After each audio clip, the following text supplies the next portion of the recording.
دل چاہتا ہے کہ آج کسی کو کھڑا کر کے آیت الکرسی پڑھوں اور یہ دیکھوں کہ مولانا جرجیس کے 20 سال جلسہ کرنے کا کتنا فرق پڑا ہے.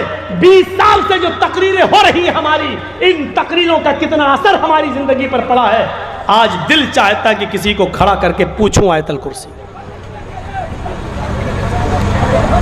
بہت سے لوگ سر نیچے کرنے لگے ہیں، ہمیں کھڑا نہ کر دیا جائے. ایک چیز سے ڈر لگتا ہے بس کہ کھڑا کر کے کسی کو پوچھ لوں تو وہ یہ نہ کہہ دے تیری نظر ہم ہی پہ پڑنا تھی اور کوئی نہیں ملا تجھے. بھرے مجمع میں مجھے کو انسلٹ کرنا تھا، میری بے عزتی کرانا تھی. بھائی اب میں اتنے مجمع میں کسی کو بھی کہوں گا تو کوئی کسی کو بھی کہہ سکتا ہوں میں ایک کو، اور اس کو یاد نہ نکلی تو وہ تو یہ سوچے گا نا دل میں کہ صاحب اتنے مجمع میں ہماری طرف انگلی اٹھنا تھی.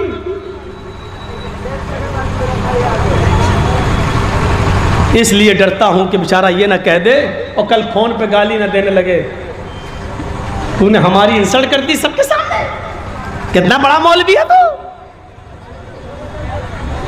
آیت الکرسی کو یاد کریے، اور یاد نہ ہو تو ان مدرسے میں پڑھنے والے حافظوں سے عبرت حاصل کرو جو اتنی موٹی کتاب پورا قرآن اپنے سینے میں بنا دیکھے حفظ کر لیتے ہیں. تم ایک آیت یاد نہیں کر سکتے ہو. لمبی آیت ہے تو کیا ہوا، جو پورا قرآن یاد ہو سکتا ہے تو ایک آیت یاد کیوں نہیں ہو سکتی ہم سے. من قرأ آیت الکرسی بعد کل صلاۃ مکتوبہ، جس نے فرض نماز کے بعد آیت الکرسی پڑھنا شروع کیا. اب آیت الکرسی پڑھنے سے ہی جنت تھوڑی مل جائے گی. آیت الکرسی کو شرط کے ساتھ بیان کیا، فرض نماز کے بعد جس نے پڑھنا اپنا وظیفہ بنایا. تو آیت الکرسی کو پڑھنے کا مطلب کیا ہے؟ اللہ تعالیٰ کے نبی چاہتے ہیں کہ وہ آدمی 5 وقت کا نمازی بھی بن جائے، کیونکہ فرض نماز کے بعد پڑھنا ہے تو 5 ٹائم کی فرض نماز پڑھو اور 5 ٹائم یہ آیت الکرسی بھی پڑھو. آیت الکرسی پڑھنے سے جنت نہیں مل رہی ہے، فرض نماز کے بعد آیت الکرسی پڑھنے سے جنت مل رہی ہے.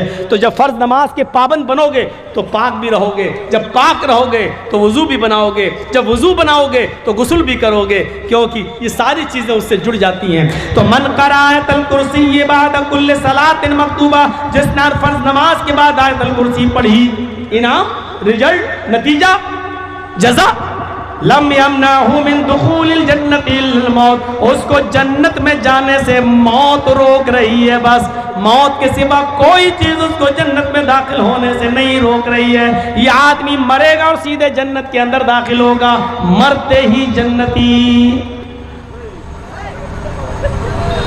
آؤ ایک تو لمبی دعا بتا دی آیت الکرسی، ایک بہت چھوٹی بتا دیتا ہوں، بہت چھوٹی، اور میں سمجھتا ہوں کہ وہ سب کو یاد ہوگی.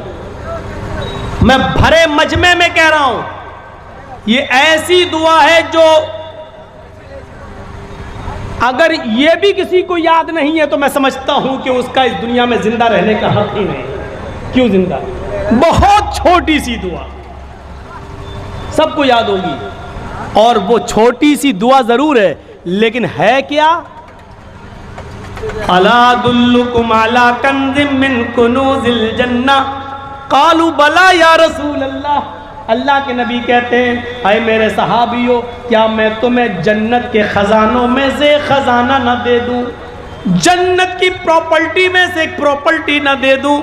جنت کے خزانوں میں سے ایک بڑا خزانہ نہ دے دوں؟ جھاڑو رکھنے کے برابر بھی اگر جگہ مل جائے جنت میں ہمیں اور آپ کو تو سمجھ لو کہ بہت کچھ مل گیا. لیکن اللہ کے نبی کہہ رہے ہیں کیا میں تمہیں جنت کے خزانوں میں سے ایک بہت بڑا خزانہ نہ بتا دوں؟ صحابہ نے کہا کیوں نہیں؟ اے اللہ کے نبی بتاؤ کیا ہے وہ جنت کے خزانوں میں سے بڑا خزانہ؟ اللہ کے نبی فرماتے ہیں قل لا حول ولا قوت الا باللہ. یہ کس کو یاد نہیں ہے لا حول ولا قوت الا باللہ؟ فرمایا کہ تم لا حول ولا قوت الا باللہ اڑتے بیٹھتے لیٹتے سوتے جاگتے کھاتے پیتے چلتے پھرتے اسی کو پڑھ لیا کرو. لا حول ولا قوت الا باللہ کہتے رہو. یہ جنت کے خزانوں میں سے ایک بہت بڑا خزانہ ہے. یہ جنت کے خزانوں میں سے ایک بہت بڑا خزانہ، جنت کی دولت میں سے ایک بہت بڑی دولت ہے. لا حول ولا قوت الا باللہ کس کو یاد نہیں ہے؟ میرے بھائیوں لیکن اس کو پڑھنے کے لیے آپ کو باوضو رہنا پڑے گا. چلتے پھرتے اٹھتے بیٹھتے آپ کو لا حول ولا، یہ لا حول ولا قوت الا باللہ کو ہم بہت برا سمجھتے ہیں. کوئی بات نہیں، لا حول ولا قوت، ایسا لگتا ہے جیسے یہ دعا نہیں بلکہ بد دعا ہو، حالانکہ یہ دعا ہے. حی علی الصلاۃ، آؤ نماز کی طرف. شیطان بہکائے گا تو یہاں کہا جاتا لا حول ولا قوت الا باللہ، تاکہ شیطان بہکائے نہیں. گدھا جب بہت زور سے چیخ رہا ہو، ڈھینچو کر کے چیخ رہا ہو بہت زور سے، تو گدھے کی آواز سن کے پڑھا جاتا ہے کیا؟ لا حول ولا قوت الا باللہ. کتا بھونک رہا ہو تو اس کی آواز سن کے کیا پڑھا جاتا ہے؟ اعوذ باللہ من الشیطان الرجیم. لیکن گدھا جب بول رہا ہو تو کیا پڑھا جاتا ہے؟ گدھا جب آواز کر رہا ہو، ڈھینگ رہا ہو، ڈھیک مار رہا ہو تو لا حول ولا قوت الا باللہ. لیکن یہ صرف گدھے کے چیخنے پر ہی نہیں پڑھی جائے گی، بلکہ آپ اس کو پڑھتے رہیے. اٹھ رہے ہیں لا حول ولا قوت الا باللہ، لا حول ولا قوت الا باللہ، لا حول ولا قوت الا باللہ. اٹھتے بیٹھتے لیٹتے سوتے جاگتے کھاتے پیتے چلتے پھرتے لا حول ولا قوت الا باللہ کو اپنا وظیفہ بنا لو.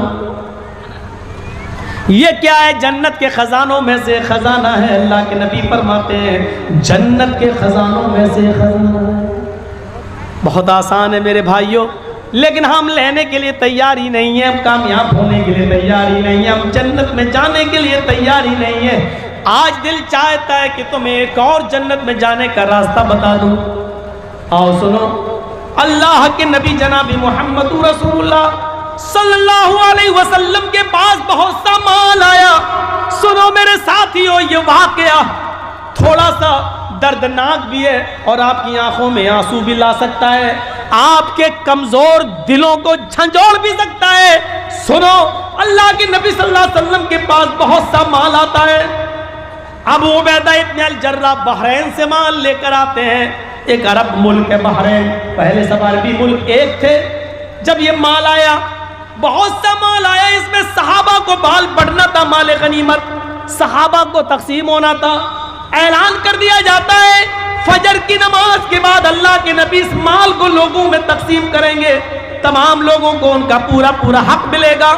حضرت عائشہ نے فرمایا اے اللہ کے نبی، کیا آپ کا بھی حصہ ہے؟ آپ نے فرمایا ہاں، اس مال غنیمت میں سب کا حصہ ہے. عائشہ مجھے بھی حصہ ملے گا. حضرت عائشہ کہتی ہیں اے اللہ کے نبی، 15 دن سے میرے گھر میں چولہا نہیں جلا، 15 دن سے چولہا نہیں جلا. کہیں سے کھجور آ گیا، کھا لیا، پانی پی لیے، کھجور و پانی پہ گزارا چلتا رہا. امی عائشہ کہتی ہیں اے اللہ کے نبی، فجر کی نماز کے بعد جب آپ لوگوں کو ان کا مال تقسیم کریں گے تو آپ کو بھی تو آپ کا حصہ ملے گا. فرمایا ہاں، مجھے بھی میرا حصہ ملے گا. اللہ کے نبی فرماتے عائشہ، چولہا سنبھال لو، لکڑیاں رکھ لو، چولہے کی پتائی اتائی کر لو، جو کرنا کر لو. کل ہمارے گھر پہ ہی گوشت پکے گا، کل سالن ہمارے گھر میں بھی بنے گا. فجر کی اذان کی آواز آتی ہے، حضرت بلال فجر کی اذان دیتے ہیں. اللہ کے نبی صلی اللہ علیہ وسلم جب مسجد کے اندر داخل ہوتے ہیں تو کیا دیکھتے ہیں؟ آج مسجد نبوی کھچا کھچ بھری ہوئی ہے. صحابہ نے مسجد نبوی کو پہلے سے بھر دیا ہے. آج سے پہلے کبھی اتنی جلدی مسجد نہیں بھری گئی. آج فجر کی نماز سے پہلے لوگ مسجد میں آ گئے، کھچا کھچ مسجد بھری ہوئی ہے. اللہ کے نبی صلی اللہ علیہ وسلم نے اتنے نمازیوں کو آج دیکھا تو پہلے مسکرا دیے ہیں، لیکن فوراً آپ کی مسکراہٹ ختم ہو گئی. فرمایا او، اب پتہ چلا کہ تم کیوں آئے ہو. شاید سن لیا ہے فجر کی نماز کے بعد مال تقسیم ہوگا. صحابہ ہنسنے لگے. ہاں، دل کے کتنے صاف تھے. ہاں اے اللہ کے رسول، اعلان ہوا تھا فجر کے بعد اللہ کے نبی مال تقسیم کریں گے، اس لیے ہم لوگ چلے آئے، ورنہ اپنے اپنے محلے اور قبیلے کی مسجدوں میں بھی نماز پڑھ سکتے تھے، لیکن مال میں ہمارا حق ہے، ہمیں ملے گا. اللہ کے نبی نے مال تقسیم کرنے سے پہلے جو فرمایا وہ سنیے. اللہ کے نبی فرماتے ہیں لوگوں، مجھے اپنے انتقال کے بعد تمہارے شرک میں اور بدعتوں میں مبتلا ہونے کا ڈر نہیں ہے. میرے انتقال کے بعد تم شرک کرنے لگو گے یا بدعتوں میں مبتلا ہو جاؤ گے, مجھے اس بات کا خوف نہیں ہے. آج تم نے سن لیا کہ حضرت ابو عبیدہ ابن الجراح مال لائے, مال لینے کے لیے تم فجر کی نماز سے پہلے مسجد میں آ گئے. آج ہم نے مال کی محبت تمہارے اندر دیکھی ہے. اب مجھے ڈر لگتا ہے میرے انتقال کے بعد یہ مال کی محبت تمہیں کہیں دین سے دور نہ کر دے, اسلام سے دور نہ کر دے, دین سے بیزار نہ کر دے, دین سے تمہیں کوسو دور نہ کر دے. یہ مال کی محبت تمہیں دین سے دور نہ کر دے. خوش رہو, خوش ہونا چاہیے, یقیناً تمہیں تمہارا حصہ ملے گا, لیکن آج مال کی محبت تمہیں کھینچ کے لے آئی ہے. مجھے ڈر ہے کہ میرے انتقال کے بعد آنے والے زمانے میں, بعد میں آنے والے لوگ کہیں مال کی محبت میں اپنا اسلام نہ خرچ کر دیں, اپنا اسلام ختم نہ کر دیں, اپنا دین نہ بھول جائیں. بعد میں آنے والے لوگ کہیں مال کی محبت میں دین سے دور نہ ہو جائیں. اس کا جیتا جاتا نقشہ آج دیکھا جاتا ہے. دیکھ لیجئے لوگ دین سے اتنے دور ہو چکے ہیں, اتنے دور, اور مال و دولت کی محبت میں اتنے غرقاب ہو چکے ہیں کہ اللہ کے نبی نے فرمایا قیامت اس وقت تک نہیں آئے گی جب تک تم اپنی آنکھوں سے یہ زمانہ نہ دیکھ لو. کون سا؟ قیامت اس وقت تک نہیں آئے گی جب تک تم اپنی آنکھوں سے یہ زمانہ نہ دیکھ لو. کون سا؟ یصبح الرجل مومنا ویمسی کافرا ویمسی مومنا ویصبح کافرا یبیع دینہ بعرض من الدنیا. تم دیکھو گے ایک انسان کو کہ وہ صبح فجر کی نماز جماعت کے ساتھ پڑھے گا, کلمہ پڑھے گا, دعا پڑھ کے اٹھے گا, فجر کی نماز کے بعد قرآن کی تلاوت کرے گا, تسبیح پڑھے گا, اللہ اکبر لا الہ الا اللہ سبحان اللہ سب کچھ پڑھے گا. صبح اٹھے گا تو وہ مومن ہوگا. یمسی کافرن, سورج ڈوبنے سے پہلے وہ کافر ہو جائے گا, سورج غروب ہونے سے پہلے وہ کافر ہو جائے گا. شام کو ایک آدمی کو تم دیکھو گے کہ وہ حالت ایمان میں وہ رات گزارے گا, مغرب پڑھے گا, عشاء پڑھے گا, آیت الکرسی پڑھے گا, تسبیح و تحلیل پڑھ کر بستر پہ سوئے گا, حالت ایمان میں وہ سوئے گا. یصبح کافرن, لیکن فجر کی بعد وہ کافر ہو جائے گا. صبح اٹھتے اس کی صبح حالت کفر میں ہوگی. یبیع دینہ بعرض من الدنیا, وہ دنیا کے چند سکوں میں اپنے دین کو بیچ دے گا, وہ دنیا کے چند ٹکوں میں اپنا ایمان بیچ دے گا. دیکھ لو آج الیکشن لڑنے والوں کو وہ مندروں میں جا کر مسلمان ہونے کے باوجود وہ مندروں میں جا کے ٹیکا بھی لگوا رہے ہیں, مندر میں گھس کر مسلمان ہونے کے باوجود مورتیوں پر ہار بھی چڑھا رہے ہیں. غیر مسلموں کا ووٹ لینے کے لیے یہ سارے ہتھ کنڈے وہ اپنا رہے ہیں. یصبح الرجل مومنا ویمسی کافرا, صبح مومن ہوگا لیکن شام ہوتے ہوتے وہ کافر ہو جائے گا, شام کو مومن ہوگا صبح ہوتے ہوتے وہ کافر ہو جائے گا. یبیع دینہ بعرض من الدنیا, وہ دنیا کے چند سکوں میں اپنے دین کو بیچ دے گا.